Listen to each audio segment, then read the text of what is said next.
Good morning, everyone. Welcome to Progressive Discipline. So I am Tina Robinson, and I am one of three HR business partners on the Dallas campus. We are currently recruiting for an HR business partner right now. My role is also a dual role, and so that's important because I may or may not be your business partner for those of you that are here from the Dallas campus, but we're definitely here to serve. I have Jennifer Turquoise here, and Jennifer will introduce herself. Morning, everyone. Thank you for joining us on this lovely, chilly Friday. I'm the HR business partner. I'm the only one for UNT system administration. If anyone on this call is a system admin employee, I am your first line of contact for HR here at the team. Also, during this session, if you have any questions, please feel free to drop them through the chat or unmute yourself. This morning, our session will have quite a bit of interactive scenarios towards the end of the presentation, so we will be looking for you to participate. And like always, our role here within HR is to advise and guide you, especially as you onboard through this new process of being a new supervisor. Also understanding that your supervisor role is a vital piece about what we're talking about today. So once again, if you have any questions, please feel free to ask them. Also, do have in mind, given today's topic of progressive discipline, if you do have questions, try not to, or actually do not use any employee names. If you have something very specific you would like to discuss with myself or Tina, just let us know after the session and we can set up a call individually with you if there's currently something going on that you would like to address. And with that being said, let's get started with the presentation.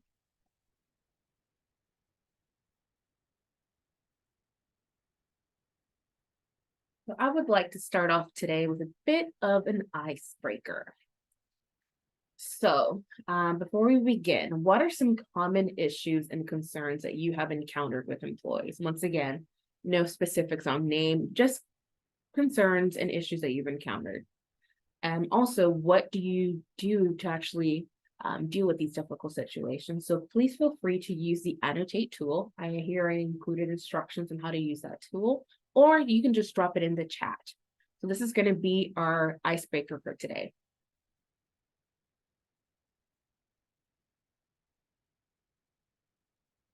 So once again, the questionnaire, what are some points of pain? So what are some common issues and concerns that you have encountered with employees?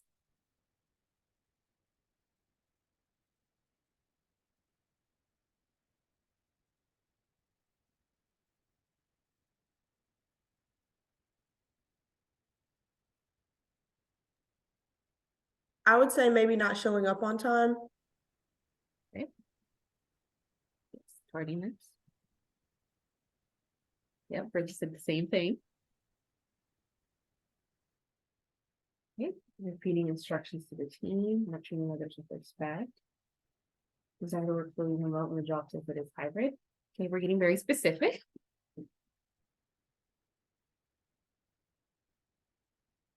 Communication. Okay. Any other points of pain? And this could be something maybe you even encountered with a colleague, because now that you're a supervisor, you could potentially encounter that now with a direct report as well.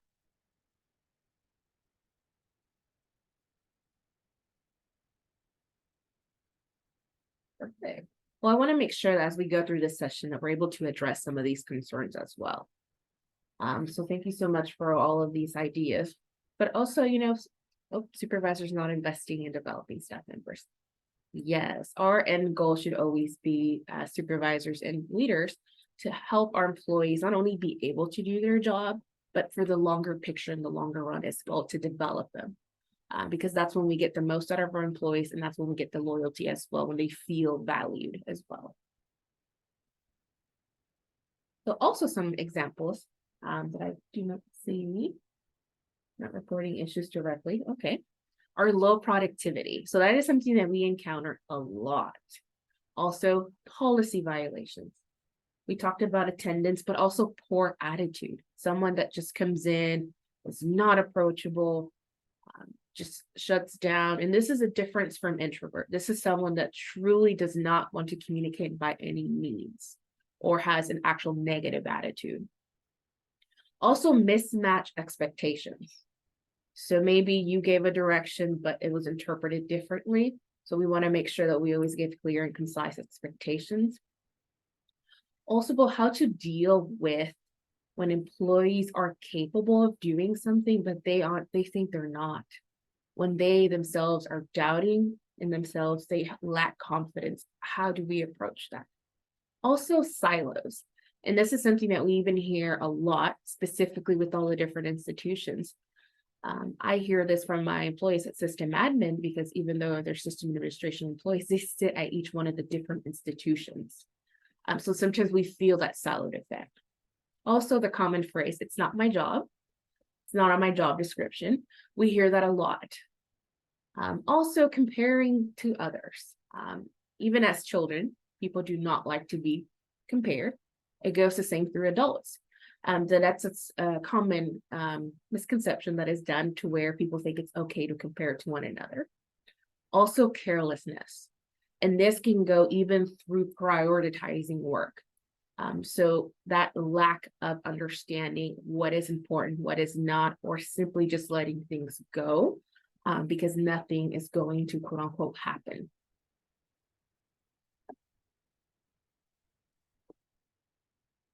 Okay, thank you everyone.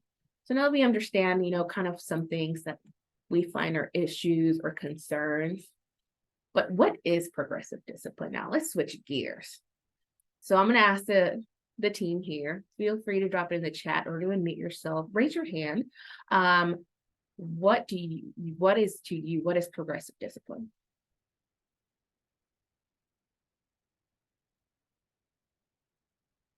What does it mean to you? Not all at once. Progressive is the word that I'm keying in on, like steps. So it's not a complete surprise to the employee, like it just didn't come out of nowhere. It's been kind of brewing over time and there's been steps in there.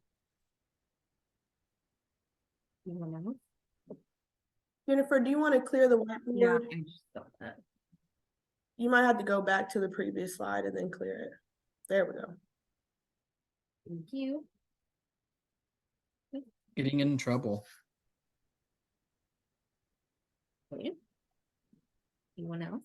I feel like with progressive discipline, I can't remember who said it earlier, but like as far as just like progressively addressing the situation, but I think for me, like what comes to mind is making progress where it doesn't happen. So like finding a solution and like more so like a coaching mechanism of like, this is what happened, this is how we're going to try to resolve it, and having those step-by-step processes of if there is progress or if there's not. Perfect. Someone also put in the chat, discipline that increases the chances of improvement. Yes.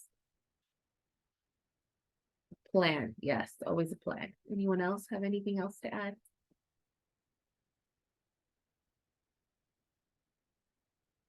Perfect. So progressive discipline, it should get serious as time goes on, or as the infractions or concerns or issues also get more serious. Also, the consequences increase as well. Because at the end of the day, we're letting someone know that there is an area of concern, there is an area of improvement. We're calling attention to it. We're telling them how to improve, but also letting them know we've given you the direction, we've given you a resource, see how to go ahead and mitigate this. Now we need you to understand that now it's on you to do your piece to improve. And if not, the consequences will increase as we have to come back and remind you yet again on how to do these items or how to do them correctly. Also, there is no automatic starting point. And that's something hard as supervisors is to identify when does an issue become where we need to start addressing it through progressive discipline. And that's something that we will kind of discuss through today on how to identify when we need to actually start the process or how we start the process, because the first step can vary as well. Now, there are also many levels of performance issues. So some might be an instant termination, while other issues may not go down that route. It's a simple conversation that we can have, whether it's documented or not. And then sometimes the issues are actually very quote unquote plain and warrant the progressive discipline process.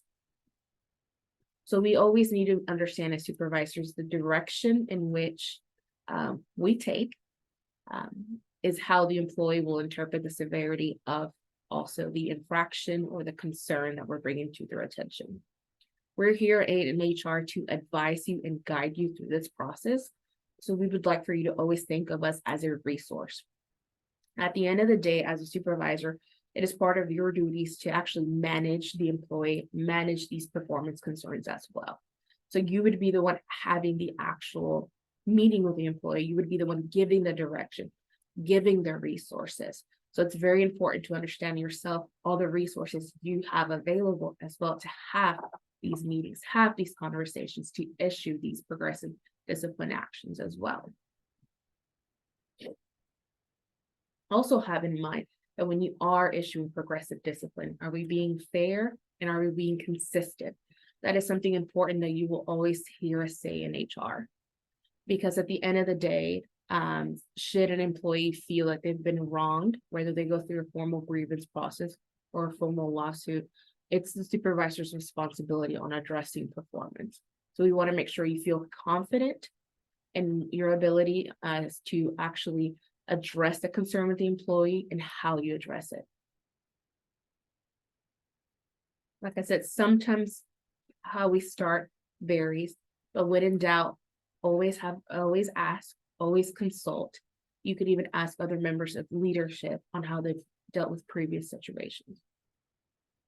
Now, I keep mentioning that there's incremental steps that we can take, but know that the end goal is always improvement. I noticed someone said that in the definition of progressive discipline.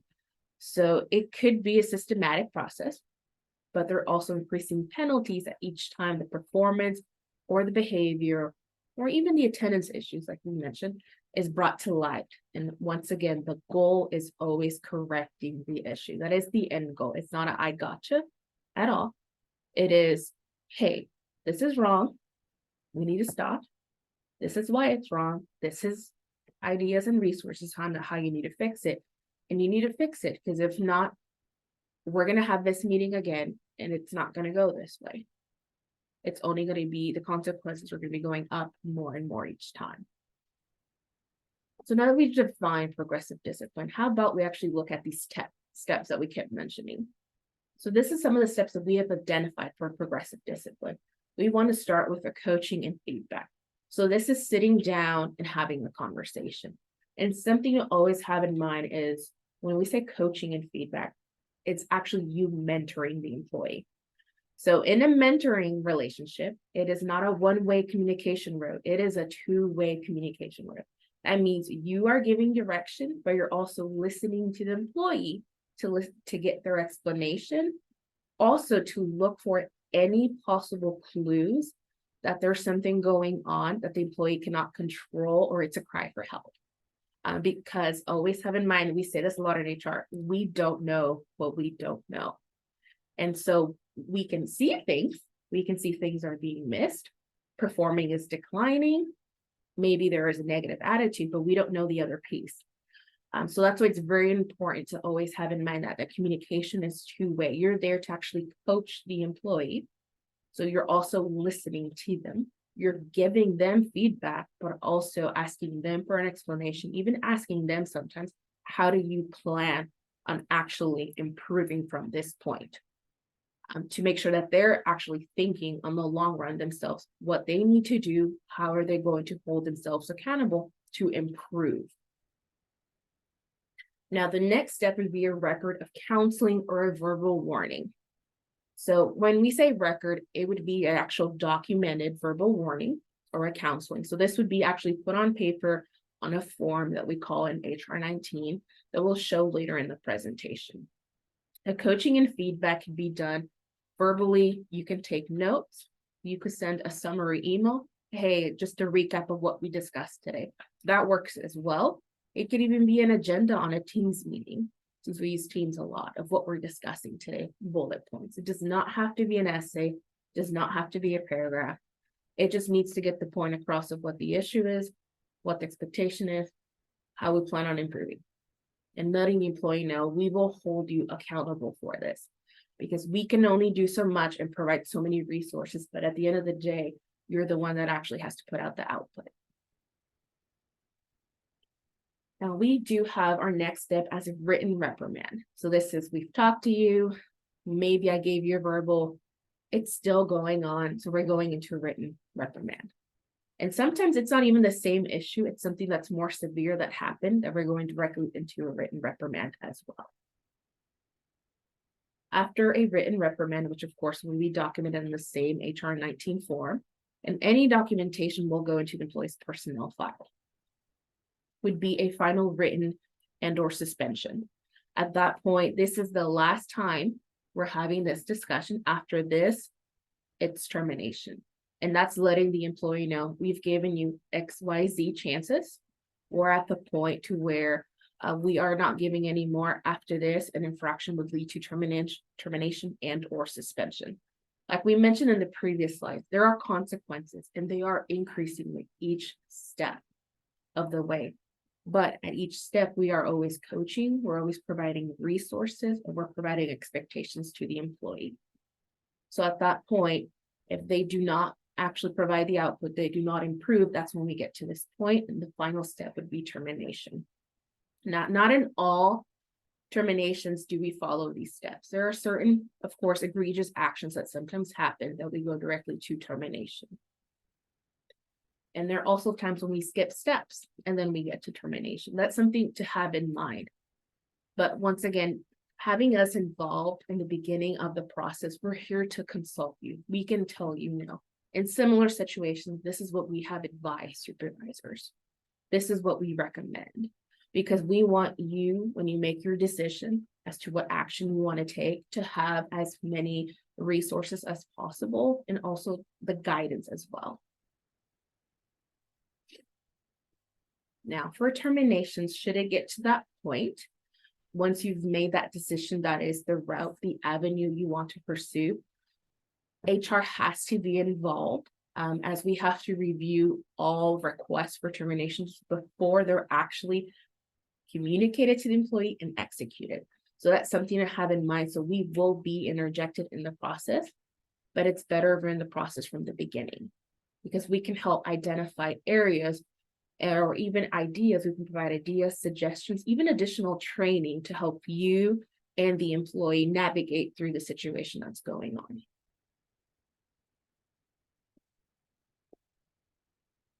Now, we keep talking about progressive discipline. I've mentioned conversations, but how do we have these actual conversations? Like what goes on when we're sitting with these employees in these quote unquote conversations to coach and to provide them these warnings? We want to always have in mind this lovely pie chart that we've created.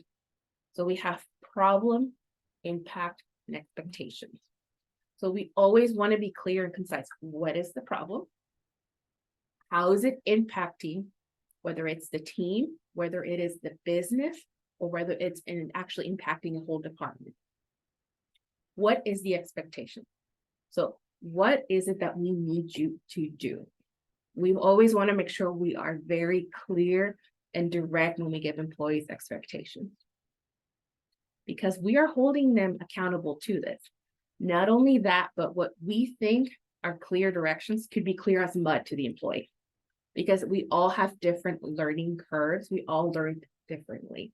So it's something also to know is as you work more with your employees, your direct reports, and you're building rapport, you will soon start to realize how each one of your employees like to be communicated with and how to give them direction. So always have in mind that you want to be able to actually explain to them and articulate what is the problem. If you can provide concrete examples, that'll be perfect. This is where I gave you an original deadline. This is where you missed it. What happened in between? The impact on the team. Are you missing a deadline? It could have impacted a bigger project timeline, or it impacted another person that had something to do follow up of that project. And actually the expectation. So how to change? What do they need to do to get to that expectation that you have set or has been set even sometimes by someone higher than you? We want to make sure that the employee has all these answers And that when we're actually guiding them, having these conversations, they have this formula. Because if not, we're just talking. It's just a normal conversation. We actually need to talk to them with the purpose. And the purpose is to give them guidance and to be able to give them the proper expectations, the resources, and how to get them to that end goal. So with that being said, your words should always be specific. And like I said, it should always be clear. When possible, try to include times and dates. And I know some of this, you might be thinking, oh, it's common sense. Always have in mind clear expectations. So be very direct. Now we talked about the impact. Now, some also important points to have in mind. Always address the problem quickly. So do not let my month, 3 months, 6 months pass. If something happened this week, I want to say my rule of thumb is within 7 days. Within 7 days, or even possible 3 days, always address the problem. Maybe we have a conversation that same day or the following day, but follow up later with something in writing, whether it's an email or whether you're following progressive discipline. And I mentioned earlier, be consistent. So the way we treat our employees is how we would want to be treated. The way we treat Sally is the way we treat Joe. We are to be consistent, equitable, and fair. And that is straight across the board. Always ask how you can help. Like I mentioned, we don't know what we don't know. So we want to make sure that our employees know that we can assist them unless they tell us, I need help. Sometimes they'll even tell us exactly what they need from us. And that's great, but it does not always happen like that. Most of the time we have to ask 7 or 10 questions to get to the bottom of what is going on and how we can assist the employee. Those coaching and verbal warnings. So starting from the lowest point to make sure that the employee is aware that something is going on, to give them opportunity to improve before we kind of escalate or move higher into the consequences. Work towards a solution, like someone mentioned earlier. The end goal is improvement. That is always the end goal. So we need to identify, how are we going to work towards the solution? How does the finish line look like? And how do the steps leading up to the finish line? But how do they look like? What are they? And once again, engaging the employee as well. Be specific about what's not working. Once again, clear, concise expectations. So you missed a deadline here. You should have told me before that you approached the deadline that you were going to miss it, or that you think you're going to miss it. Be very clear and concise. Also, something important that is very, very hard, a lot of employees struggle with, is do not show frustration. So patience is key. Our emotions, sometimes we cannot control our facial gestures or how we respond to something, even in a virtual environment. Because when we show frustration, that to the employee comes across, they're done with me. There's no way for me to improve. They don't care what I do at this point. They're just done. So it's very important you control that frustration. And also, if you were to be in their shoes, how would you feel if you knew your supervisor was just frustrated with you? I would pretty much tell you that they're done with you. Get all sides of the story. So I mentioned it is a two-way communication street. You always want to make sure you give opportunity for the employee to speak and even ask them for input on how they plan on improving. Focus on job results and expectations. So this is something that we always want to say is look at the performance and sometimes not necessarily the individual. You're like, what does that mean?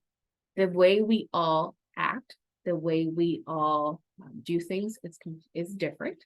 So that's why we want to make sure we're treating our employees consistently, and also personalities. Those are very different things that sometimes we cannot control, but we want to make sure we understand how we can work with these different personalities. And that's part of being a supervisor. So we always want to make sure you focus on the performance and you focus on the expectations as well. Yeah. I do want to make sure also that sometimes we can't say that we can't fix everyone's problems, but we do have to remove obstacles. And that's when it's very important that we're having these, as someone mentioned earlier, communication is something that is an issue or a concern. By us having these conversations, always letting the employee know when they've underperformed, or we're providing them critical feedback, or even calling them out on something negative, that we do it then and there while it's still relevant to them. Because although we can't fix or undo that situation, we need to make sure that we're there to remove the obstacles, to let them know this is not okay. So going forward, it should not happen again. Remember, I said there's no such thing as common sense. That's something to have in mind. And then I do want to end with, when you're doing a coaching and a verbal, don't coach in verbal on something unless you're actually going to enforce it. Remember, I said consistent. So remember this. If I'm telling you I need you to be on time, I need to be able to enforce this with everyone. And sometimes it's hard as a supervisor to make a call when someone has a situation going on. Someone else might be, they're just not telling me. It's just this person told you what's going on. To make sure that you're aware of that. I do have some additional pointers that I also want to relate to you, everyone, is also focus on how to solve the problem. I want to go directly to this one because that is the finish line. That is the end goal that we want to make sure that we have identified. It is clear to us, clear to the employee, and then we can figure out how to get there. Now, with that, we need to come back to the golden rule. Our golden rule should always be the improvement. That is the end goal, is the improvement, but it varies depending on what the issue is or what the concern is at hand. Do not discuss personality traits, like I mentioned. We are focusing on the work, we're focusing on how the work is done, and we're focusing on the expectations. Something also that we have seen a lot, and it's because of how things have happened, is when we have shared workspaces, is talking private. It's very hard if you think about it when you're in a cubicle setting, or like my counterpart Tina, she's in an office that is just glass. And you can actually hear the next door neighbors. And that's always something to have in mind, is when you're having these conversations, let it be in private. Let it be you and the employee. If you need another member of leadership, it's fine, as long as it's within with your department, but it should never be a coworker of the employee. Because you are here to address their concerns, the concerns you have with them, their performance concerns, if you have any, and it should just be a conversation with them. Also, make it a conversation. This goes back to the communication, where it needs to be two-way back and forth between you and the employee. Because if not, if you're just there speaking, it's going to come in and it's going to go out. Employees will retain better when they're actually involved in the conversation. That way they understand what is being said, what is being asked, and they're able to provide input. Also, communicate trust. Like I said, you can't coach, you can't give a verbal on something you're going to enforce, and they will see that. Employees do see that. Employees also do talk to make sure that you're having the same expectations of everyone. And also that if you tell them you will help them with something, that you yourself are accountable for that. Because if not, trust will be lost, and it is very hard to earn that back. Also, avoid removing or changing job duties. I know sometimes this is difficult when we're working on projects or when people are cross-trained.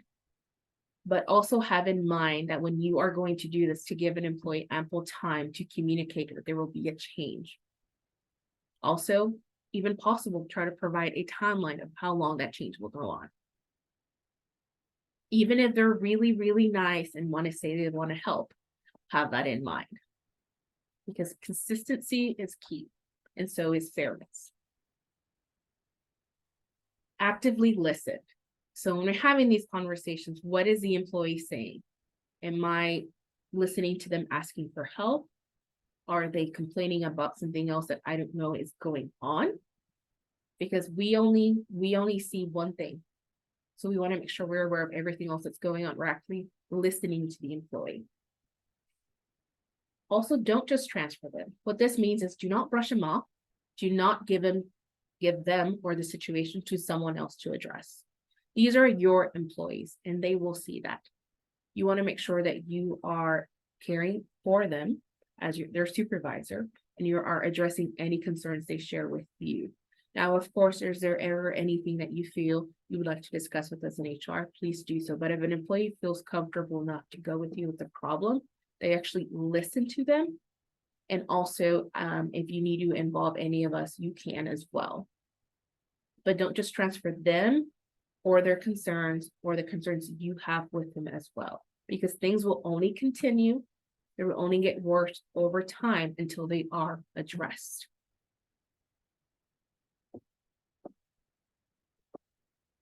And then something that also sometimes comes up, and we've seen it a couple of times, Tina, working with benefits, is when the word of, or it's mentioned that someone might have potential medical issues or concerns that could be interfering with their work.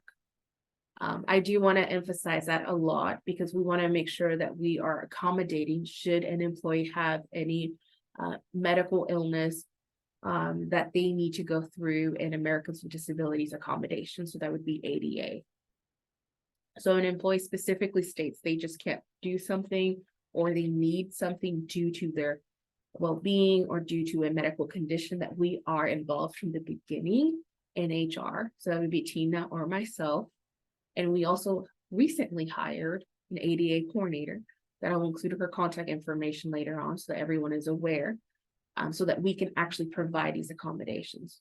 Like I said, we're here as supervisors to make sure employees have the proper resources to do their job. And that is a resource that is available to them so that they're able to do their job successfully.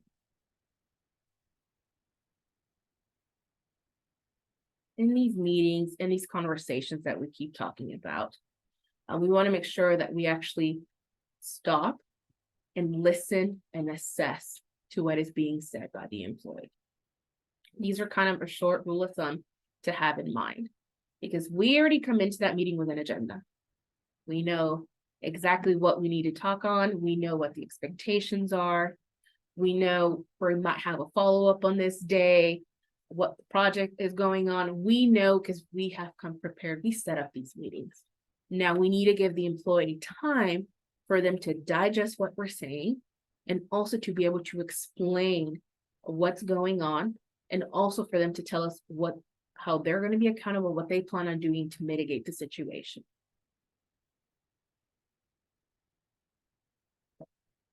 And then now Tina will take over going over some personal issues that sometimes also come up. Okay, thank you, Jennifer. Everybody can hear me okay? Yes. Okay. So as we're going forward, and you can go to the next slide, thank you. We're talking about personal issues. We've been talking about progressive discipline and a lot of the different steps that lead us to employee performance or employee challenges along those lines. But sometimes it may not necessarily be work related. And so as the supervisor, we want to share and kind of highlight these resources that are available to our employees. And I think we have to stop, listen, just assess the situation, and listening is such a huge piece of what's going on. It's my experience that a lot of employees are really good at transparency, and they may disclose and talk about a lot of different things that's going on with them with their supervisors, but others may not. And so maybe you are encountering, an employee and you see that there's something going on as it pertains to their position and their duties or responsibilities. So the EAP, which is our Employee Assistance Program, is through ComPsych. As supervisors, I'm sure you all are aware of these resources. But under the EAP, our employees, they can have up to 6 sessions. So this is for family concerns, legal concerns, whatever those concerns might be.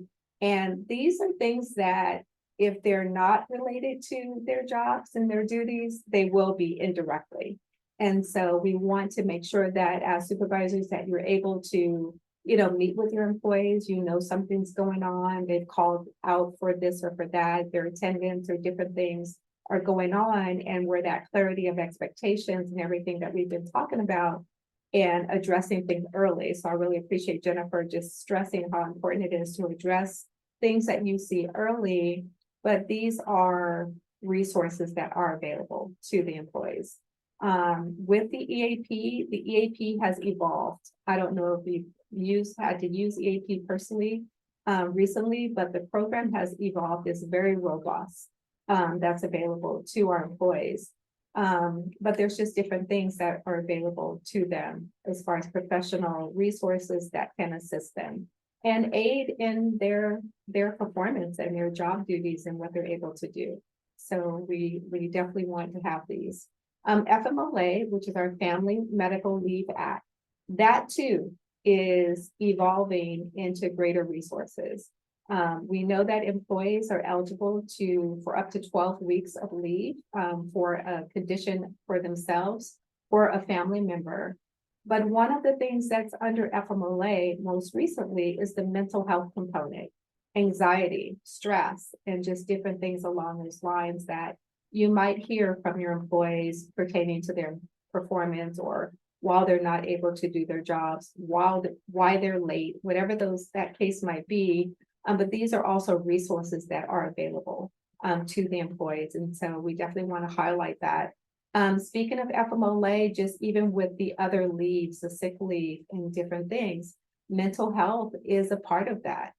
For sick leave, they can take a mental health day or whatever that case might be for sick leave. And those weren't things that were always available, but those things are available. So just being in a position that we can address some of the personal concerns that the employees have, because it is about the work, but it's also about the person, the employee, and just making sure that they have everything that they need to do their job well. Jennifer had talked about the ADA, and Kashella Henderson, this is a recent new position that we have available as the workforce administrator. And she basically works with supervisors and departments on ADA, any type of accommodation that employee might have need of. And she's working with all the campuses. And so I'm sure that information will be available there. But while we're on the personal issues, we can add the flexible work arrangement schedule when we're talking about attendance, or maybe someone is not able to be there on time. There are other resources that are available that can help accommodate an employee, who they are, how they work and how they do what they do. There are just things that are available to help them be successful and still be able to maintain just who they are and how they do their work. I'm sure that the manager toolkit has been shared. That is an excellent resource that is available to supervisors. It's that one-stop shop, and it addresses a lot of things and just questions and policies that you all might have and questions as you are navigating these conversations with employees. And all of this does fall under that progressive discipline, because we want to make sure that we've done everything as supervisors, as leaders, that we can do to help our employees to be successful, initially. And so just wanted to highlight some of these. The next slide. So supervisors should help their employees with. And so I kind of look at this as just that managing up those expectations. And, as supervisors, clearly we have identified goals. We're going to start to look at that even more with OKRs and different things that are coming up with our employees. But that those moments of coaching, those mentoring that Jennifer had talked about, guiding them, training, the professional development opportunities that we have, motivation. We're doing the Gallup engagement survey currently is going on right now, and we get a lot of feedback. And some of that feedback falls in these categories, so as supervisors, working with your team, helping your employees to be successful, making sure that they have the knowledge that they need, the support that they need, sharing those wins. We're working on through our values, the rewards and recognition, programs that are in place, tools that we're putting in the hands of our leaders, of our employees to be able to manage up. And when you think about wanting to lean towards the positive, is so important. To be able to do that. I was just reading a ratio recently, and it was talking about more of an educational, system, but it was like a 4-to-1 ratio, like 4.1 of times that you would have to, if you're going to give correction or talk about discipline or those different things, it's like to 8.1 to give praise and to give recognition. But if you're getting consistent feedback and that clarity of expectation is there, being able to get in front of things that the employee should always kind of know where they stand, and every employee is different. And we can all say that we're all employees. I often say that whenever I'm talking to anybody across the campus, whether HR or whatever the case, we are employees too. And so just that clarity there of clarity of expectations. Some of us want better feedback. It's like, let me know as a supervisor, clearly letting your team know when they have actually met the expectation. That's exactly what I was looking for, just that feedback. But just the motivation, they always say you get what you repeat, right? So if you want things that you see that you like kind of what's happening, those are the things that we want to acknowledge and to praise, because those are behaviors and those are professional practices that we would like to see just going forward. So we have all these things popping in. I also wanted to just kind of emphasize, because I know that Jennifer and I have shared a lot. So if you guys have questions or comments, please feel free to drop those in the chat, because we know that you all have stories and experiences that you can kind of connect these pieces. And I'm sure that you can see how these pieces all fit together and how important that they are. But even as supervisors yourself, I mean, you want goals, you want your goals clear, you want to know where you stand along those lines. And so just being able to provide that for our teams as well.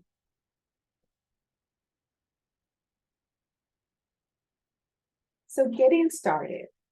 So let's just kind of talk about these a little bit, and forgive me, I am going to kind of review the screen here. So just sitting back as a supervisor, these are some steps that will assist you as a manager in determining the appropriate things to think about and the steps to take prior to discipline, right? So you're asking yourself the following questions when those situations present themselves. Have I provided my employee with all the tools and resources that they need to be successful, right? So sometimes when a situation presents and you have an employee that maybe their performance or something has changed or something is going on with them, and really key for our new hires as part of our onboarding. I mean, those are huge questions to ask up front. But have I provided my employee all of the tools and resources to be successful? We have a robust amount of training and resources that are available. We have a lot of processes and systems that employees need to be familiar with kind of going forward. And often we will hear in HR obstacles. And as we were saying earlier, we don't want to be an obstacle to success, for the employees. And so just getting started, that I think this is a great first question. Have I provided you with everything that you need to know? Before I can hold you accountable and even set clarity of expectations, have I done everything as a supervisor to make sure that you have everything that you need? Did I clearly relay my expectations to my employees? Clarity of expectation. I see a lot of examples of the clarity of expectations, and clarity of expectations, can go a lot of ways, from the supervisor to the employees, from, colleague to colleague. It's like, this is what I do. I'm very clear of what is expected of me in my role, what I'm going to be accountable for. And so often our expectations and a lot of the things that we do have crossover, right? There's crossover between other colleagues. Maybe I have 20% of this, someone else has 60, or whatever that might be, but just a clarity, relaying clear expectations to your employees. Did I provide them in writing so that they can reference it later? Even if we're having meetings and we're having conversations and we have verbal conversations, that you said, okay, I need you to do this, this, this, and this. Is it helpful to follow up that request with a documented, this is what I'm expecting of you, but even greater than that, your ETA that, as employees, we're kind of trained to ask for an ETA. It's like, what is the expectation? If you're asking your employee for something, when do you need it by? And that is a huge piece in just getting started, because we all have lots of duties and lots of responsibilities and lots of things that we're doing. And requests, they just come in from every direction, right? They'll come in from all of these places. So as a supervisor, relaying that clarity of this is when I need this by. Because sometimes when an employee receives a request from their supervisor, they feel like that means drop everything and just do what that supervisor has asked of you. But being able to relate to them, hey, I don't need this today. If you can get this to me by next Friday, close of business, that would be successful. But just relaying just clarity of expectations with them. Are these expectations realistic? I know we focus on doing the impossible, right, Jennifer? There are all of you supervisors that are here. There are things that your department is doing and goals and objectives that you all have set, and they are far reaching. We call those stretch goals and all of those things, and we're all stretching. But is what I am requesting of my employees, are these realistic expectations? And sometimes that's real talk, kind of conversation. Do they have what they need to deliver? Are these deliverables, possible? Do they have all the tools? Do they have all the resources? Is this a realistic request? They may or may not give that response, and sometimes employees may not effectively communicate that they don't have what they need to respond to your request. But if there's delay, if there's inconsistency, if there's missed deadlines, it is, just that pause and stopping and assessing, is this a realistic expectation? Okay. Am I being consistent with what I'm asking of my employees? Consistency is, you've heard that term over and over again, the points that we have gone over, just being consistent of what you're asking your employees. And if you're part of a team and you have, you have multiple team members, is what you're requesting of one consistent with what you're requesting, of other, especially if they're in the same capacity and in the same role and they have the same functions. Just showing consistency in your requests. And then lastly, have I asked the employee what their perspective is on events and situations? Because often we will present a request or have a demand or something that's needed, but are we talking about it? Are we leaving it open for collaboration or for feedback?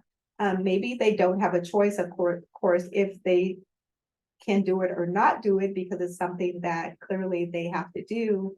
But being a part of the team, feeling like you're part of the team, being able to offer collaboration when it comes to situations that may present itself, they may have the solution.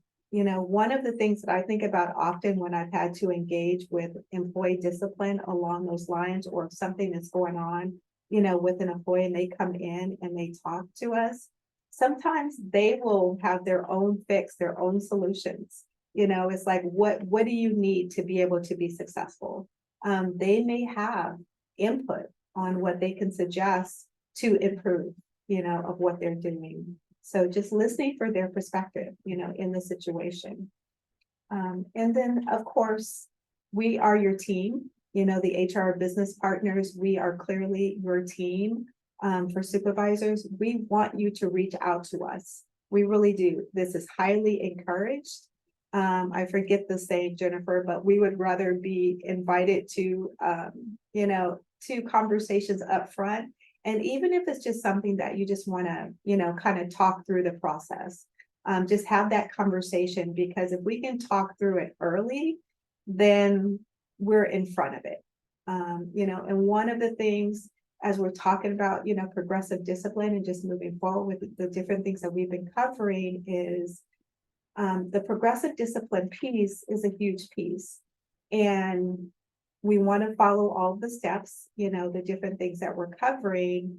But it is the supervisor, you know, I hate to kind of even say this, but if something became a litigation, if something became something that had to be investigated and gone forth, it will be the supervisors that will be called on. So lawsuits don't necessarily come against, you know, the university. They're against the supervisor. They are against who is whatever that would behavior, whatever is happening. And so these steps in this process is here for a reason, is built into our policies. And that is the next slide. So let's look at that. So Jennifer, did you have to step away? There you are. Thank you. So the policies. The policies are key. And we have had some updates to our policies that have included this progressive discipline process and all of the steps. We will share a copy of this presentation with live links so that you have access to the different policies that are there. All involuntary termination actions will be reviewed by Human Resources before any actions are considered or any approval is given. So we definitely want to be included in this process. However, an employee may be terminated as a disciplinary action or without cause. We have our at-will piece, with or without cause, with or without warning, except a termination shall not be based on an unlawful reason, right? And so there's a list of unlawful reasons that are there, including retaliation or for another reason or violation of a specific federal law. And those could be rather as termination, the protected policies, the protected laws that are there, discrimination for different reasons, age, disability, race, along those lines. I mean, those could be different things. So we want to make sure that whatever this termination, that is not based upon any unlawful reason. And retaliation is a huge part. You hear that. I'm sure you all have been in lots of training, whether it's Title IX or Title VII, whatever that case might be, but the retaliation piece. We never want an employee to feel as if the conversations or the corrective measures or the protective discipline has anything to do because of retaliation or for any other protected reason. The at-will employment relationship regulation, the update that is provided, the termination decisions are made in accordance with policy. And so our policies have adopted this regulation and they shall be final and are not subject to any additional review, including the employee grievance process. So really be familiar with these policies that are there. As an employer, UNT, we are an at-will employer, but we do have these progressive discipline steps that we want to take. You know, Aaron, on the negative, you want defendable, measurable, documented reasons. We talked a lot about how important it is to document, to have clear, if I am having progressive discipline conversations, being clear of what was done, when was done, the dates, just follow up and everything along those lines. And so just as supervisors, these are definitely things to keep in mind. But the policies are here. The policies are very well written, by the way.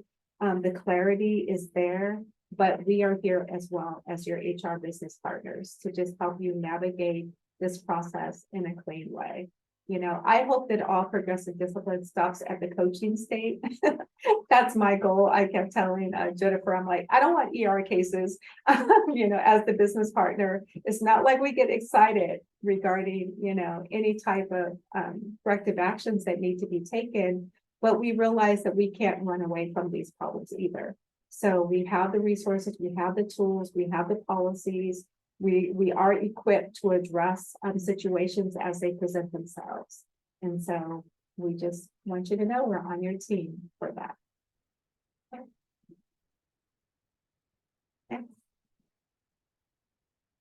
So these are some of the, just to review the documents that are here. We had talked about the corrective action notice.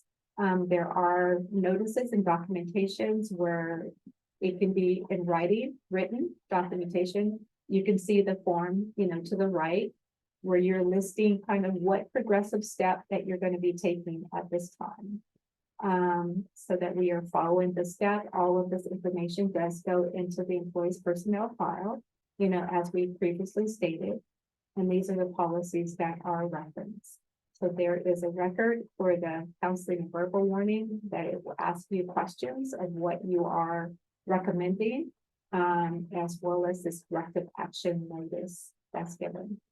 And the reasons. So it's just really important that we have very clear, that clarity goes a long way.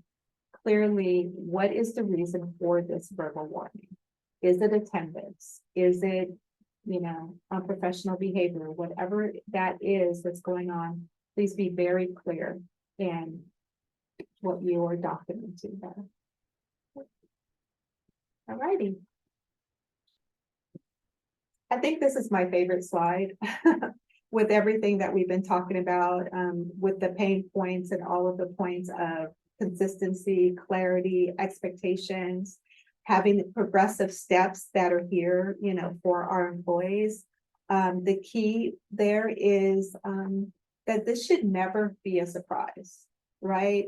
Now, we understand that there will be employees that will be like, oh my God, I can't believe that we're here, we can't defend that, them saying that it's not, that it's a surprise to them. But it really, in light of everything that we've covered, do you really think that it should be a surprise when we get to this step? And so it's a progressive process, slowly, consequences, accountability, expectations. We're kind of navigating that. And so if we have to get to that final step, is it really a surprise? It should not be. It should not be, because we're having these conversations throughout with our employees. We have the performance management program. So there's documentation. There's so many opportunities to have these conversations. And employees should never be surprised by the outcome that they experience. Okay, so I believe that we're going to take a little break. And so we're going to take a 5-minute break. And when we come back, we're going to put to work all of the things that we've been talking about today. So we have live scenarios with fake people, and any name does not represent any name here at UNT. One of our scenarios that we had my name on it. And I told Jennifer, I'm like, oh no, can we please change that? Our employee cannot be named Tina. So we try to not have any names that are connected to any of our employees. But just so that you know that. So we'll go ahead and take a 5-minute break. And when you come back, we will basically break you all up in groups of 3, and we will give you your scenarios and we'll go from there. Okay. Thank you.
Hmm.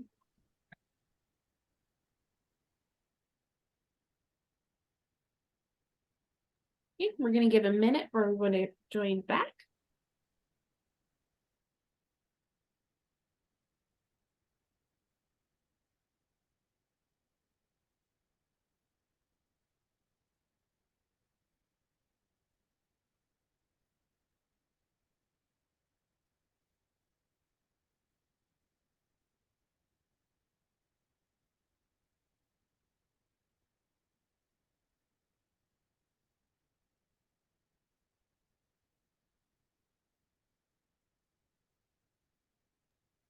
Perfect. Welcome back, everyone. Hopefully, the next piece of the training is more entertaining. It's our interactive scenarios that we're going to be doing with the team. So for these scenarios, we're actually going to be doing breakout rooms. So we're going to be separating all of you into 2 teams of 4, and we will be each of the teams will actually be working on the same scenario. But we just want to see what ideas and what solutions you come up with your team. So let me just make sure that we get Nick back and then we will get started. And then Tina did drop an actual PDF of the scenarios in the chat. That way you'll all have it.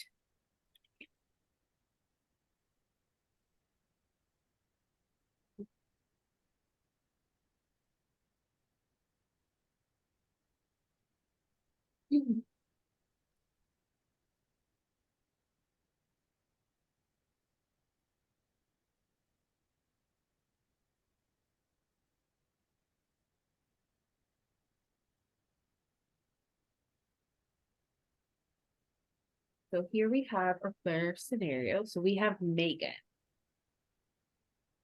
So, and this will be slide 16 from the presentation. So in the attached PDF, it should be the very first scenario. So I won't read too much into the slide, but our Megan here is having some behavior concerns and also some attendance concerns and also being late to work. So I'm going to go ahead and break you out into 2 breakout sessions of 4.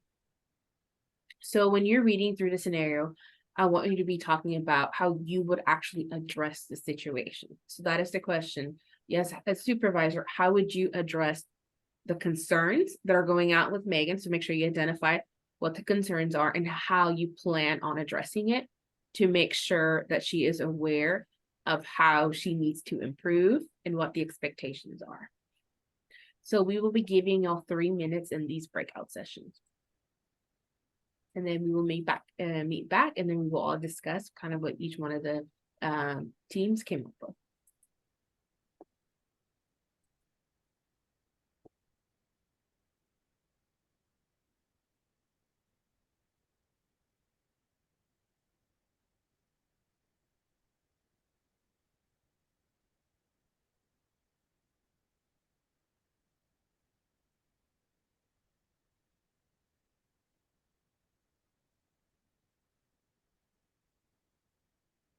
So the breakout rooms are open. Y'all should be able to join.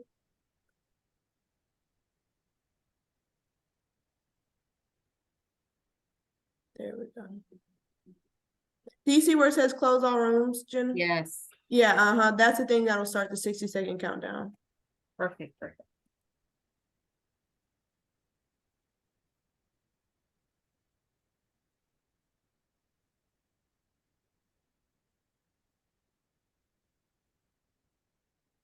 You wanna jump into the rooms, Jennifer? I'll go in 2. You wanna go in 1? We'll give a minute or so. We're gonna talk about it. I don't necessarily know if we have to go into the rooms. I figure since we gave him 3 minutes, it wasn't enough time. Yeah. Yeah, I want to see what they come up with. yeah.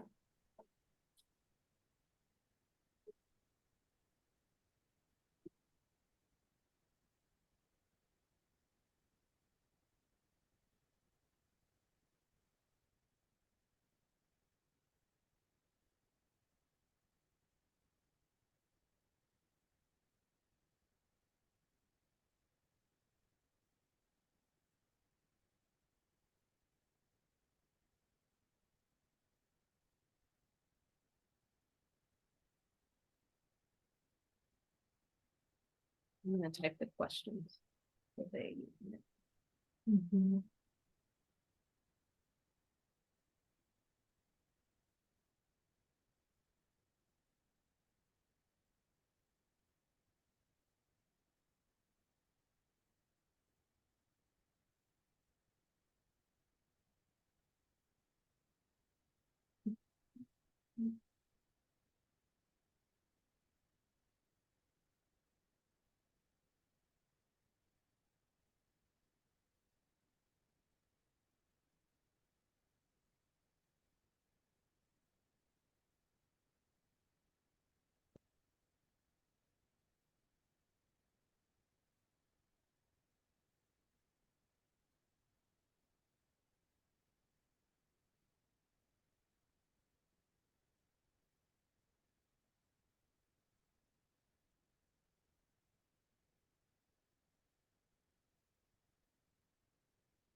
Guess we should have given him a break, break before the scenarios. I kind of need a little potty break myself. And I close all rooms Okay, close. in 60 seconds.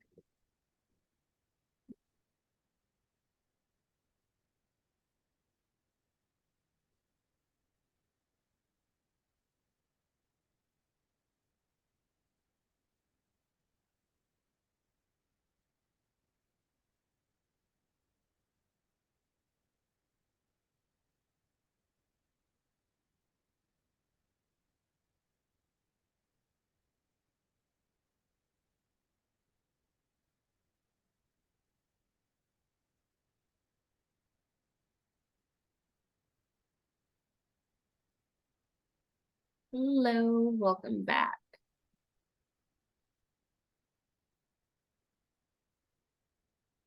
So what is the verdict with our friend here, Megan?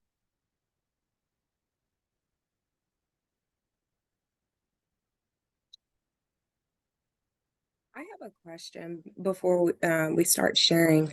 How long should we continue the coaching process before we go to the next step? To a verbal? Mm-hmm. I always advise managers this. You want to make sure you have one conversation, at least with the employee, to let them know it's an issue. From there, you can go to a formal coaching and counseling, and from there, that's it. Because if you think about it, that's 2 opportunities before we actually start documenting. Okay.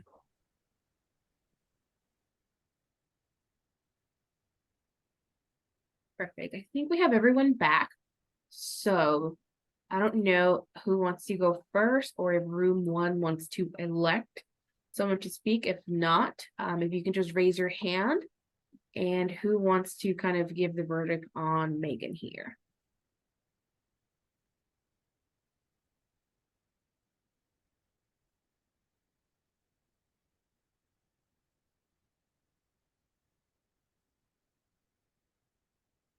So who here would like to speak up about the concerns and how they would address the situation with Megan? I'll go for group 1. We basically said that obviously a one-on-one conversation is needed in a more formal setting. When it says that you start looking for the documentation, we suggested that maybe the supervisor, after the verbal warnings are given in passing, that they could follow up with an email to say, as I just mentioned to you, yeah, whatever. And then so a written warning would be next after that. And then that's kind of where the session or the group ended. So that's what we got to. That's actually pretty great plan because as I mentioned, there was nothing before, but they had addressed it, so they can recall a discussion before. So that was the coaching, that was the conversation they've had. So it would make sense then to escalate because they know they've brought it to their attention before. How about room 2? When we were discussing it, we had a very similar response to room 1. We kind of keyed in on the last paragraph about issues at home. So we thought having a meeting with Megan and seeing what is going on outside of work, if there was another concern. Jan in my group mentioned maybe there's an issue at work as well, because now it's turned to absenteeism, so she may be disgruntled. So to find out like what is going on just through a conversation, but then using that form that you guys showed us to document an actual formal meeting will be the next step. And then I suggested having like printed out her record of attendance, like absences and then late days, so that you could show, well, you know, this is the pattern that we're seeing. This is when you were late and now it's turned into absences. Perfect. No, that is great. And then something also that I want to address is in the scenario, we see that Megan is starting to become discourteous. So her behavior now is becoming an issue, not just her performance. And so when we're having these conversations for behavior, more than likely the employees interpret it as we are being accusatory, but we're telling them that they're being negative. We're telling them that they're being mean. So a level of defensiveness is expected. But when we present it to the employee, we need to let them know that it's affecting the work environment, it's affecting other coworkers. So we need them to understand that although we're not saying something is not going on, with them, something might be, we are not aware. If they don't feel comfortable sharing, that's completely up to them. But letting them know they have an EAP to reach out to, they have time away they can take from work, they have an option of filing for leave if they're eligible. There's all these resources available to them. They just have to seek them out, but to still draw them back to the fact that behavior is not acceptable. They still have to remain courteous. They still have to remain respectful to everyone. However, you're here to tell them of the resources so they take advantage so that it does not affect their work. Because once it does, that's when we're here to address that. Also, all the team pointed out documentation. That is great. And email is great. The only thing we will say not to, even though it's in writing, is text messages and Teams chat, because we still want to remain a professional. So that's why we would recommend at least an email. And also telling them, you know, the effects of their actions. Like I mentioned, it could potentially interfere with the team in the working environment. Also remind them of the times we've talked about it. Like the team mentioned, you know, well, if they talked to her before in the past, then the next step would be a verbal or a written warning. And we can even reference that in the actual warning. As discussed in the past or as priorly discussed, this has been an ongoing issue. We might not have the documentation, but we want to make sure that it is known that we've had a conversation in the past. That's it. And also, employees sometimes do not open up to us, so do not take that personally. That's something I want all supervisors to know. That is completely up to them. Each person is different, but just you have done your due diligence. If you've given them the resources, we've told them here's EAP, here's all the resources. It's up to you now for you to request it because we can't force you. But just making them aware. Yes, an invitation, not an obligation. Exactly. We're just here to say, we've told you, and now the rest is up to you. But I also want you to know it's affecting work. So please reach out, use one of these because we can't have it anymore. Perfect. So we have another scenario. Here we have Brad. So it would be the same questions here for Brad. So what are some of the concerns and how would we address them as well? So I'm going to go ahead and break out the team. And then like always, 3 minutes, and it'll give you the countdown 60 minutes after, and then we will meet back.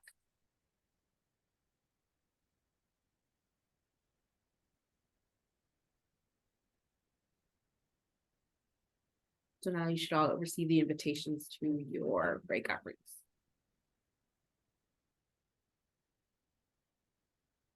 Sorry, Tina, I forgot that was your slide. I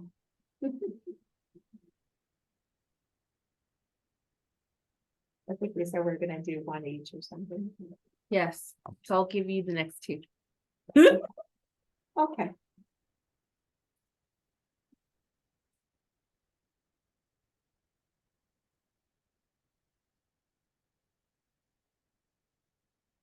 I think we might be able to get through all of them.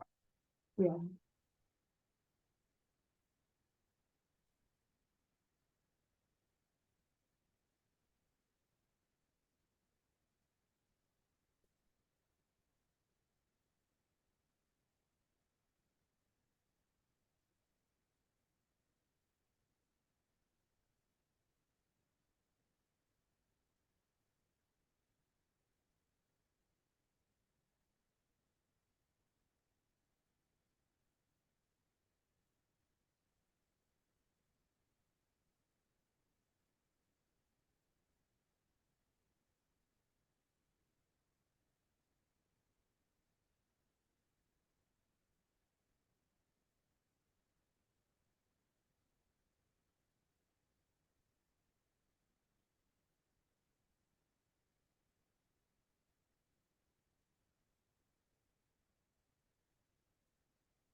Our scenario for the next one is interesting because of Bob.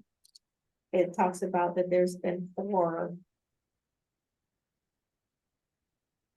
records of counseling verbal warnings. So in the progressive discipline. One of the attendants asked, how many coachings or conversations should we give them? And I told him, like, one should be just a conversation, Right, coaching, and then you move on. Because at that point, you've given them two chances technically. yeah, because in this one, it's like they had 4 chances under the same step. You know what I'm saying? It's like, that's not progressive. If we stay on one Stuck. step. You know?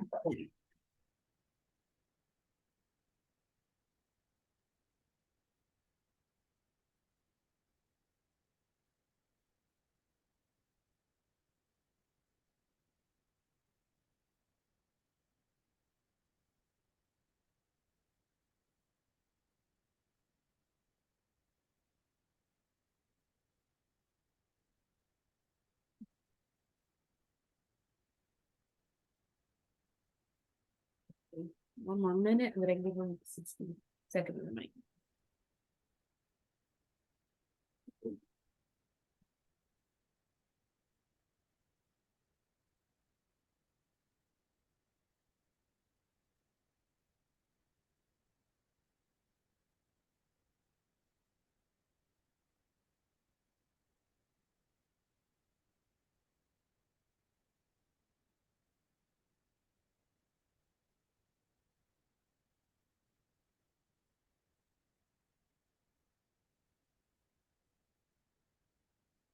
I'm gonna hit close all rooms.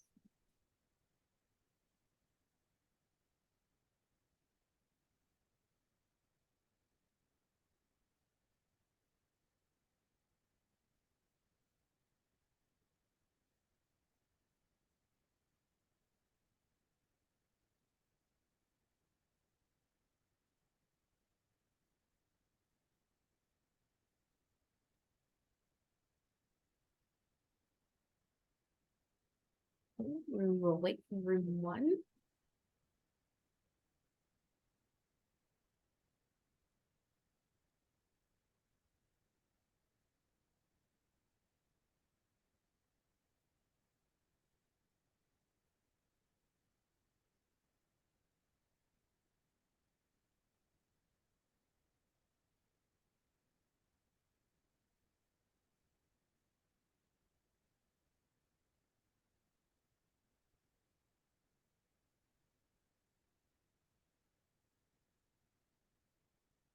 Perfect. We have everyone back.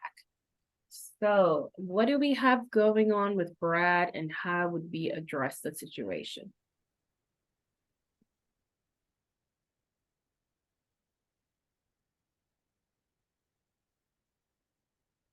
Who wants to go first? Guess I can go for team one this time. Oh, so we just addressed with Brad that I think the approach that we would take is to kind of encourage Brad. It does say that he's a excellent worker, he's a good worker, and what he does, he's very good at it. And so try kind of approach him from that standpoint, let him know his value. But also we discussed that, and I think what we said was that we want you to show fire here, but not this type of fire, and so we don't want you to I don't know if it's a company policy that you can't complain, but it doesn't benefit anyone, it doesn't benefit the department, it doesn't benefit our goals and our vision. And so just having that conversation with them to, first acknowledge it with them, and just an open forum. But most importantly, we want to kind of encourage him through this because he is a good worker. And so that's kind of where we left off with Brad. So the actual National Labor Relations Board actually protects conversations regarding this compensation and such. So we don't have a policy that says they can't talk about it. They can, but this is something that I always tell employees. Just because someone's told you something, A, does not mean it's true. B, most of the time they're adding lighter fluid to the fire. That is what people like to do because they feel like by instigating one another, it'll give them what they want. But at the end of the day, they don't control their pay. Their coworker won't either. We have some type of influence on the pay. So if they're truly unsatisfied with pay, they should be coming to us first so that we can see who we need to talk to even start that conversation. Who wants to go from room 2? I could go for room 2. We actually saw it as like a 2-part situation, and so one is his complaints and just being very open about it and how he feels, and then second was sharing that information with students. And so to address like the first issue with, again, like having the conversation, but then really trying to have those coaching moments are really just trying to understand the full story as far as it's like, okay, underpaid, that's, we can figure that out. But as far as like how you feel undervalued or even trying to see, how to find solutions for it. So, trying to understand like, how do you feel undervalued? What is it about the work environment that makes it stink and how can we make it better? And then trying to see what his skill sets are and trying to see maybe, there may be special projects or things that you might be interested that align with what you're interested in to do that. We did talk about like merit increases as far as, with pay. And so that could start the other conversation. But then with addressing the student component, we were trying to figure out, well, it feels like the way that we would address it really depends on the severity of just what he's saying to students. And so overall, keeping in mind just the relationship of like what staff and colleagues should have with students and just, if there is a policy stated, but just more so in the sense of professionalism. But I think for us, we were like, well, it really just depends on what he's saying to students that would make us try to think about like, how would we have this conversation? Perfect. That is actually a great point because in this scenario, the students are the customers. So that is a whole different aspect instead of him talking to coworkers. So that is not okay. He is not providing customer service. So that is going against that. Now, when it comes to even approaching Brad about the scenario, if you think about it, it doesn't say here how you as a supervisor found out. So sometimes we hear of things from employees and the employee is fearful that it goes back to their coworker, or they can connect the dots that it came from them. So sometimes we can take the very objective approach. Brad, I see that you look unhappy. What is going on? Because at that point you are saying that's something I noticed instead of first of all, we never say Sally said this. An employee or someone has made me aware that you're saying these things. You could say, you seem unhappy. What is going on? And what can I do for you? Because we at that point have removed the team, have removed them from the conversation. Now it's a me type of conversation directly with the employee. And it creates that level of openness. But sometimes we do have to say, we are hearing this. We're not going to give names, but we are here to help. We are here to address, but I need you to know that these type of complaints, concerns should be directed towards me and not to coworkers. There's nothing they can do, and not to customers either. We're the ones that actually would handle it, so they should come to us.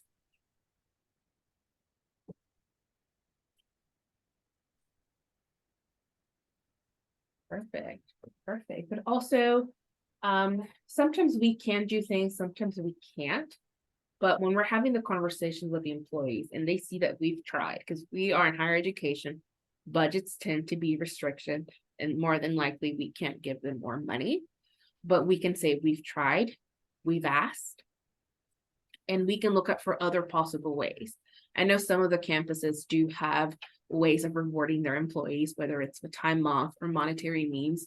Maybe that's something that we can potentially nominate the employee for. There's other things that we can do, but knowing the employee, that letting them know that we're trying will help with the situation, because they can see that. And that goes back to building that trust as well. One thing that I think is an interesting debate as well is striking the balance between having a good worker versus the impact on the team and the environment.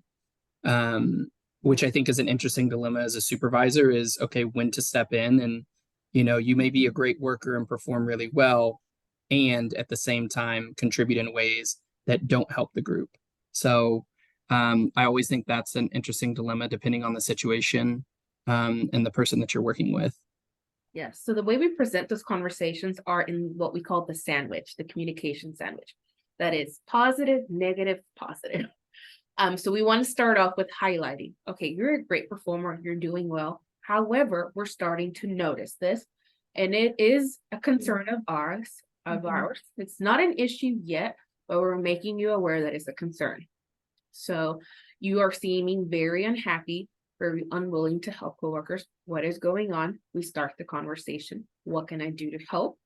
These are resources, and then we end the conversation on a positive note. So that is the sandwich of communication. That is how we try to address these type of conversations, because we want to make sure that we are steering them. We're still notifying them of the issue, but it helps the employee go into that conversation less defensive and more responsive to feedback. If you start it directly with the negative, that sets the tone for the entire conversation, and that's when they become really defensive. Because there is good. I mean, there is good in the employee. Most of the employees that we have here, even the ones you've encountered, if you start looking at a tally of the good and the bad with the employee, you will have something in the good. So we need to focus on the bad, but how we present it goes a long way as well. Especially with him. He's already verbalized that he is unhappy. So usually when employees get to this point, and that's when we start sometimes worrying about turnover and actually flight risk as well, because at that point, sometimes they just don't care anymore as well. And then the next step would be the performance is going to start showing that. But at the end of the day, that is their decision if they want to leave. We're here to make sure that at the end of the day, they're still our employee. We can still manage it until their last day, even if they've given a notice or not. How does that work, or I guess look like, in regards to one conversation that I had mentioned was also the idea of coaching out. Sometimes when thinking about some of these situations and kind of supporting some of that to a certain extent, depending on the situation. As far as like how many coachings to do, or? No, so thinking about, I think, supporting them in their development to potentially seek or pursue other opportunities. Like if that is truly how they feel, and that's why I kind of bring up the piece about balancing being a good worker versus positively contributing to the environment, because I think, a person can end up impacting other people in negative ways that could end up costing you other really good workers and employees, depending on how you address that behavior. And so that's the other piece of the conversation that I've had to have before at a previous institution of what is the balance and what does this look like? What does this communicate to other staff members? Depending on those pieces. And sometimes it is a better decision, or maybe a mutual decision, to part ways or to support them in pursuing other opportunities, whether that, be another position at the institution or somewhere else. But that's always been just kind of one of those dilemmas that I found to be very nuanced and very challenging too. So No, I get it. Sometimes we've had it to where employees themselves create the hostile work environment. They're the instigators. They're the ones that are riling up their coworkers, or they're the ones that are being extremely negative that the employees do not want to be around. A lot of the times, employees, like Tina said, we're all employees, make the connotation that a hostile work environment is made by the supervisor or by leadership. No, it can also be made by the employees themselves. Because they, once again, they are factors that are contributing to the way they feel and why they're making and building that environment. So by us having that conversation with them, we can try to identify what is creating that environment. But if it gets to that point where we're getting complaints from employees, we're getting complaints from coworkers, we really need to be looped in at that point, because it's creating flight risk for other employees, and it could get to a great exiting as well, so that we can identify. And at that point, that could lead to termination, because that is a violation of our code of conduct and ethics and standards. Because we are to be courteous, we are to be respectful, we are to act with integrity while we are employed by the UNT system. So people think that that is not a clean-cut policy violation. No, we have standards of ethics and that we need to oblige by being UNT system employees and by being state employees. So those type of things could still be handled that same way.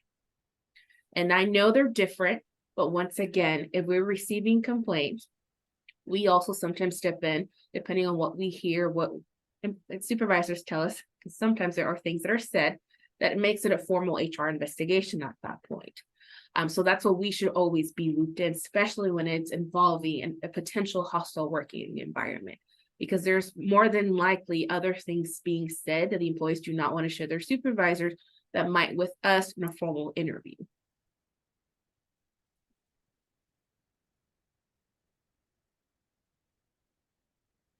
Perfect. Does anyone have any other questions or comments, or did I answer your questions, John? Perfect. So we do have a couple of other scenarios. And by the way, I'm aware it's past noon. So if you want to have your snacks while you're on camera, that is completely fine. But I will move on to our next scenario, and then Tina will be going over it with y'all. Alrighty, so our next scenario is Bob. So we're gonna go ahead and put you all into your breakout rooms, and we're gonna come back, and some of the questions is, what do you do next? And what's the problem here? So, you're doing the breakouts. Are we still good? Yeah.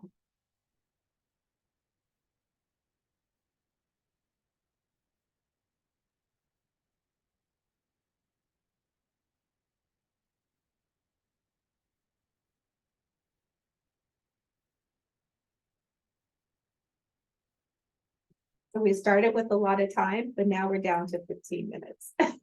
So, you're on mute. Jennifer, are you talking? So I wouldn't Okay. interrupt you. We will end it with Sarah. Yeah, we'll end it with Sarah. Yeah, they can actually, we could probably give them like 7 minutes with Sarah, and they could take both of Sarah, because there's two parts of Sarah, and we'll kind of come back with that. I hope I didn't go on a tangent on the last question. No, you're totally fine. And Bob's not a major, well, we can't say what's a better progressive situation than other situations, but Bob is not a Brad. Brad was just going south fast. Brad was just going south fast. Yeah, Brad, he kind of needed the chat, you know. Oh yeah, that's the least we could do. Yeah, he needed some chat. Well, we're having great conversations. Yeah, no, for sure.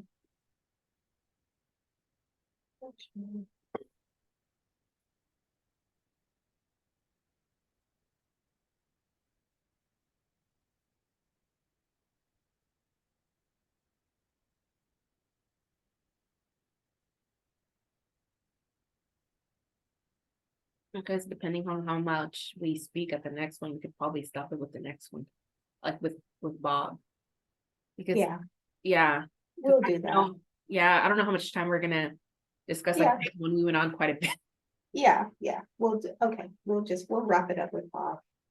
And the other scenarios we can say is almost kind of, homework. So these are just some other scenarios. We can't come up with all of the different scenarios that they will experience, but this allows you to kind of think. I'll share that with them. So, yeah. Yeah, because they're gonna Yeah, get we our do. presentation, so they're gonna be able to. Do you want me to just share the actual presentation so they can see our notes, or do you want me to do like a PDF? Usually we do a PDF. Yeah, just the PDF. I don't think that they would get our notes. Because then what's the point of our presentation? I went kind of rogue in the beginning, but it's because I had pointers like in my brain. Oh, yeah, no, just the presentation. I just don't do well with scripts because I feel like. Yeah, I don't know if their participant guide had these in it. Did it? They No, did we usually share them separately. not. Okay. I started the 6-second countdown. Do you want to share it with me or do you want to drop it in the chat? Because I will be sending them an email with the survey after the presentation. The presentation? Yeah, whatever it was that you had changed or Yeah. wanted me to send to them. I'll drop it in the Teams chat with you. That way you have it. I'll save it as a PDF so it's easier for you. Perfect. And then I'll send that to them in the email. Yeah, it's not drastic changes, just those 2 slides that we changed. Okay.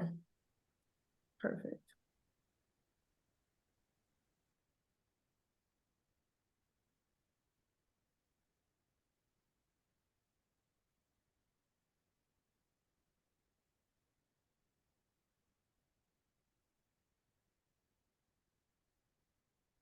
Also, I don't know how my shoelace got untied when I'm sitting at the desk.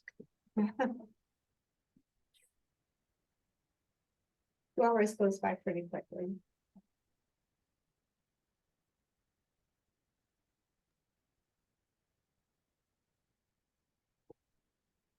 Everybody back. Hey, it looks like everybody's back. Is everybody back? I can't tell. Yes, okay. Alrighty, so what is going on with Bob? So Bob he's been a good employee, so where are we? So who would like to start? Group 1? I can start Okay, for group 2. for group 2. Okay, group Yeah. 2. So after reviewing this scenario, we really felt like it was a little vague because we don't know what was actually discussed in those 4 conversations. So Mhm. we said that we would actually have another conversation with him just to see if he's disgruntled in any way about his job, and really lay out like moving forward what the consequences will be if he doesn't improve. And depending on what was said in the prior conversations, we could possibly do a written like formal write-up for him, since this is the 4th occurrence. So yeah, that's what we are. Yeah. Very good. Yes, excellent. Some really good points. And, just being vague and what that documentation in those previous conversations have been. Just kind of what's going on with that as we move to the second. What about you, group 1? We talked about maybe needing more context of understanding like what his role is to understand the severity of his actions that are taking place on the organization. We wanted to go ahead and skip the written reprimand since he already have 4 records of counseling verbal warnings and do a final written notice. But are we able to do that, or do we have to skip? Okay, so we are capable of doing that. So we would also discuss to see what is going on with them. Is there any way we can support them in order to get them back on track?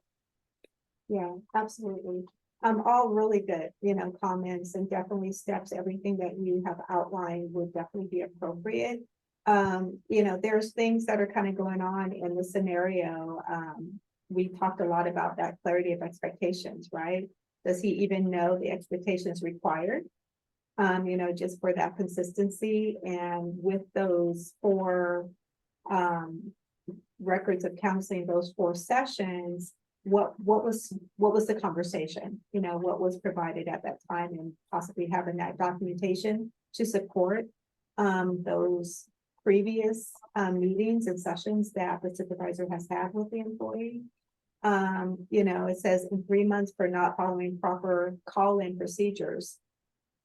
Is there been documentation of what those call-in procedures, you know, have been, what they are?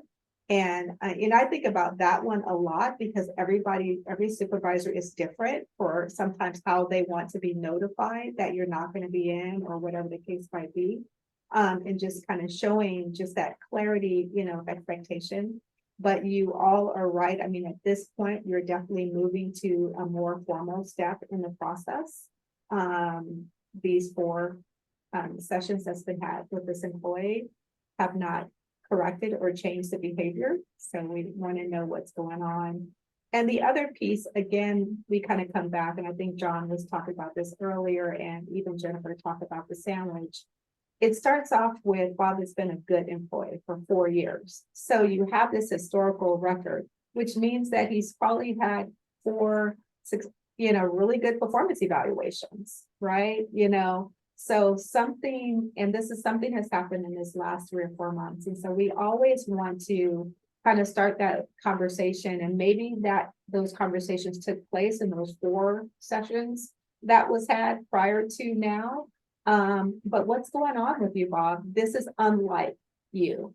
What has changed in your situation? You know, and leaving it open for those conversations. I think that's a huge part.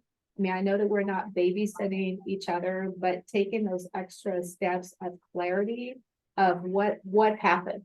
Because in the 4 years, did he not know how to call in properly? In the past 4 years, has he, you know, turned in poor quality of work?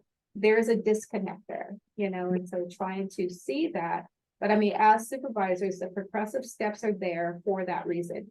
It builds upon the consequences. We kept saying this step, what were the consequences for that? Because this is obviously continuing to happen and we're not seeing anything. So we are for sure in the formal step. What are some other thoughts that you all have that you would just like to share?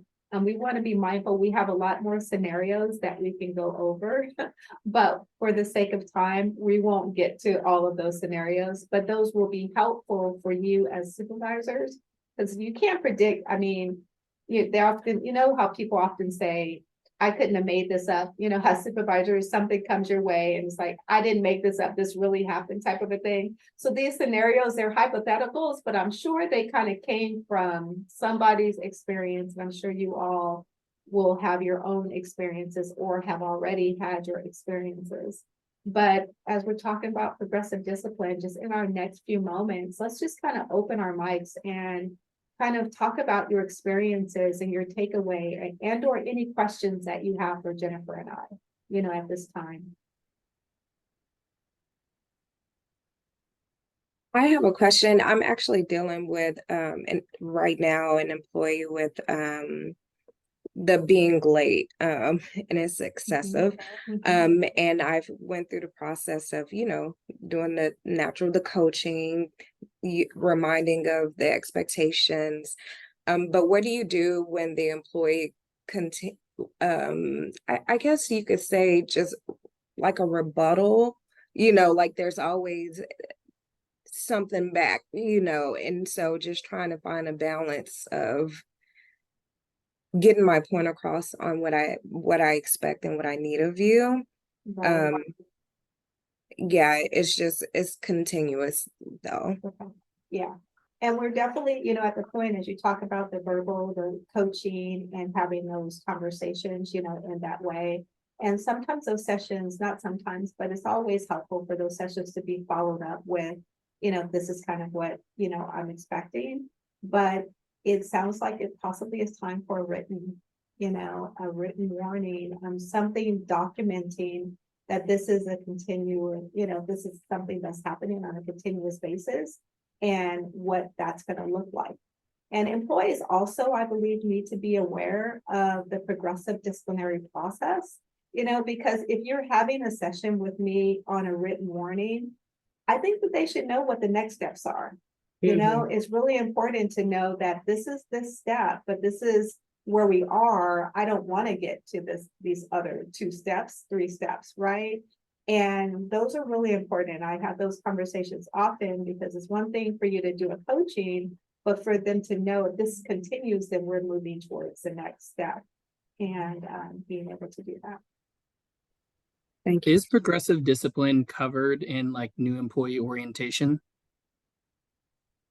That is a really good question, and it is not currently covered in the new employee orientation. I will definitely make note. Is it covered in system? Do you guys cover it? Yes. Yeah, we actually, okay. We have verbiage for their notifying employees that we do have a progressive discipline policy and it outlines steps. Also that fact that we do yearly performance reviews. And so that supervisors notate how their performance is doing throughout. So we introduced that from the beginning for system administration. But I want to go back to Bridget. Bridget, on your situation, I would actually pull every single time that employee has been late and the time they showed up. And visually here, this is every single infraction that you have done. This is every single time that you've been late. So they can see excessive. Because they hear excessive, it's different from seeing excessive. I come from the automotive industry, so that was a frequent #1 issue for me because we used to run 24/7. So I would have that in hand when I used to sit down with an employee. It's like, here's the list, all the times you've been tardy. We could probably give you an excuse for each one. Okay, doesn't help the situation, to be very honest, unless I was notified before the tardiness that you were going to be late, but it still doesn't warrant every single day. And this is why we're at this step. This is why we're at the next one, because I told you this day, these are all the attendance concerns after that. Still, it's continuing. So that's where we're moving on, because at the end of the day, you need to get to work on time. If we need to change your start time, then we need to talk about a flexible work arrangement, but that is still subject to your approval and there's training they have to complete. It's not a given either. Because a flexible work arrangement, it is a privilege. It's not a right. Yeah, and you know, from the automotive industry, that's so true. And just being able to do that, you know, part of our challenge is that we don't clock in. You know, it's not like we punch in, and to be able to do that.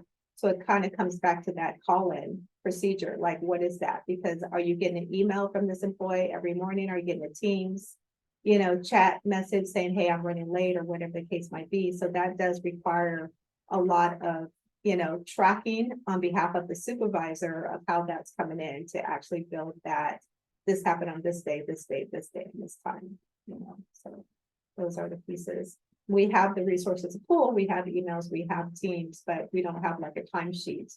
And a lot of people are virtual, you know, I don't know what the case might be, you know, so that the time, I wonder, Jennifer, if that issue is kind of one that's even harder for us now within our hybrid environments that we're in. That means we need to revisit our expectations. Yes. If it's an exempt employee, I know for us, our understanding is we are to be on Teams available from 8 to 5. So that is kind of how they track that we're physically there. Of course, I come into the office, I'm in a hybrid schedule, so I'm here visibly, but that's another measure to track.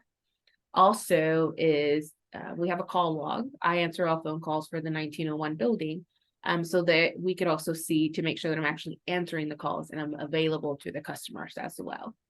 So different means that we can get creative on tracking, specifically when it's exempt employees, because we're paid for the job, for the production, to make sure that we're doing things for the outcome, not necessarily for the hours that we work.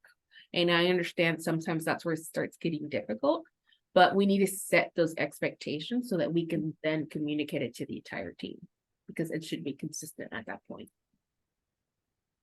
So it might take a evaluation of looking at our current practices and how we can adapt them to stop this situation, but future situations. And at that point, we're going to start being consistent. Anybody else? We have 2 minutes. What is the major question of the hour? John, you look like you want to say something. I wanted to give space for other people and also give y'all the option, because I also don't know what people have immediately at 12:30. So I'd be fine if y'all wanted to maybe email our group and let us know a response to this later, but is there a recommended like length that disciplinary actions last? So like a final warning, is that in place until they leave the institution? Just different pieces of thinking about, hey, maybe they've been doing well for 3 or 4 months, but then something else pops up, or, you know, several years on down the line, is that still applicable? And so just trying to think about those pieces and how it may impact, I guess, kind of the pace at which people move through the progressive discipline process. Yeah. That's a really good question. It's a really good question. The scenario that we didn't get to was Sarah, and that was one of the, you know, the questions is because a supervisor had, you know, some concerns, you know, with the employee, and things got better for a while, right?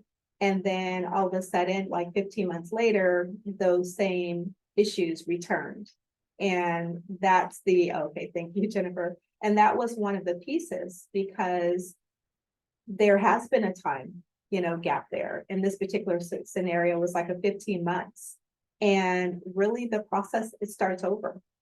You know, it's a new situation that has come. And so where there is that coaching, that counseling, that progressive, you know, discipline staff. And so I know that you have something to add to that, Jennifer. Yes, I would say in that particular situation, if a final was already issued or written, I wouldn't start from a coaching. I would go directly to a verbal at that point, because a formal disciplinary action was established in the past, in which we can reference. It's been a year, but when we look at the document, if we laid everything out like how we're instructing y'all to, they were made aware. Expectations have not changed. So that's when we have to take our better judgment and be consistent. You know, I would say it's a written verbal. I wouldn't start necessarily from a coaching of parents, especially if you have an employee who's been here 5 years. They should really know at that point. If it's a new hire, we can see some grace, because they need to acclimate to the system. Sometimes they have to acclimate to higher ed, period. And to our business, to our specific business unit. So that's when we have to look at the individual and look at the consistency. But if they've been here 5 years, specifically under you for quite a bit amount of time, that's when we need to actually look at that situation and be like, no, this is like a verbal warning. Let's continue on. We are at time. Yes. We are at time. I know, Crystal, go ahead. Yes. Sorry, I want to say thank you guys so much for your participation and your engagement today. Unfortunately, my camera stopped working, but I'm going to get that looked into. But really, you guys were so engaged today. You know, I'll be sending a follow-up email with the survey, so you guys can say how great our presenters did. Ladies, you guys did a wonderful job. Thank you so much for your time today, and for all the information that you guys enlightened us on. You guys, please make sure that you're adding up what you've been learning so far from the other sessions to this sessions, because it all adds up. How to be a great supervisor, how to effectively document, and then, you know, progressive discipline, so you can know just kind of the infractions that you need to look out for. So if you need anything, I'm here for you. Reach out to me via email, via chat. Thank you so much to our presenters today. If you have any additional questions for them, email them to me and I'll get those over to them. And yes, thank you guys so much. Have a great weekend. Thank you, everyone. Have a great weekend. Like Thank you. Do not hesitate to send us a chat or a question as well. Thank y'all. Bye. Thank you. Bye. Bye.